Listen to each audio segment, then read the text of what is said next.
एक बार एक 10 साल के बच्चे का आइसक्रीम कोन खाने का मन हुआ तो सामने के होटल में गया और उसने महिला वेट्रेस से पूछा आइसक्रीम कोन कितने का आता है। तो उस महिला वेट्रेस ने जवाब दिया 70 रुपए का। फिर उस बच्चे ने अपनी जेबें टटोली, शायद उसके पास इतने पैसे नहीं होंगे, तो उसने महिला से दोबारा पूछा कि छोटा कप कितने का आता है। तो उस महिला वेट्रेस ने जवाब दिया 60 रुपए का। कुछ सोचने के बाद उस बच्चे ने कहा ठीक है, आप वो छोटा कप मुझे लाके दे दीजिए। फिर उसने अपनी आइसक्रीम खाई, पैसा पे किया और वहां से चला गया। जब महिला वेट्रेस प्लेट उठाने आई तो उस प्लेट के नीचे उसे 10 रुपए की टिप मिली। अब गाइस, अगर वो लड़का चाहता तो वो आइसक्रीम कोन भी खा सकता था, लेकिन उसने उस वेटर का भी ध्यान रखा। Now the moral of the story is guys, बड़ा वही होता है जिसका दिल बड़ा होता है। इसीलिए अपने लिए सोचने से पहले दूसरों का भी ख्याल रखना सीख लीजिए।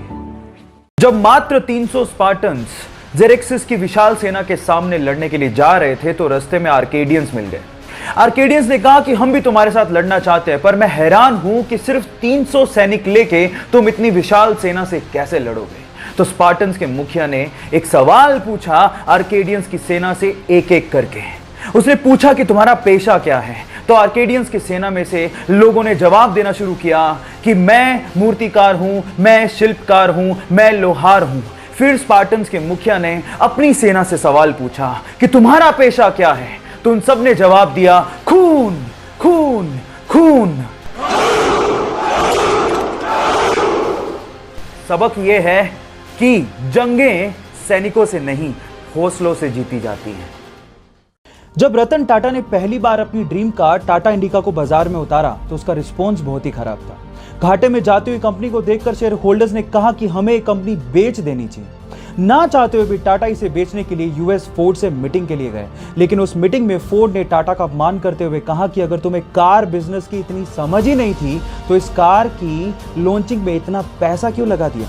साथ ही साथ एक कहा कि इस कंपनी को खरीदकर हम तुम पे एहसान कर रहे हैं। टाटा ने यह सुन के कार कंपनी को बेचने से इनकार कर दिया।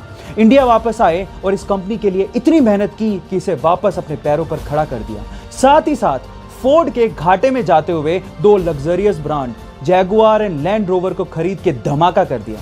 गाइस, अपमान सभी का होता है, लेकिन महान लोग अपने अपमान का बदला अपनी प्रोग्रेस से लेते हैं। इंडियन पुलिस, इस नाम से हमें खाकी वर्दी में एक मोटे से आदमी के ख्यालात आने लगते हैं, लेकिन अब नहीं आएंगे। इस वीडियो को देखने के बाद इंडियन पुलिस के लिए आपके परसेप्शन बदलने वाले हैं।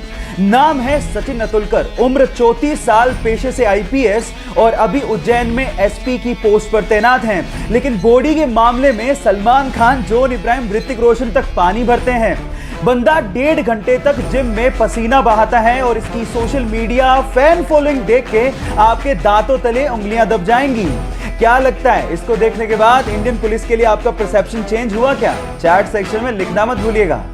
गाइस, नीट 2020 के एग्जाम में उड़ीसा के शोएब आफ्ताब ने और यूपी की आकांक्षा सिंह ने इतिहास रच दिया, क्योंकि इसके पहले तक ऐसा कभी नहीं हुआ कि किसी स्टूडेंट ने मेडिकल एंट्रेंस एग्जाम में पूरे में से पूरे मार्क्स यानी कि 720 में से 720 मार्क्स बनाए हों। है ना अमेजिंग?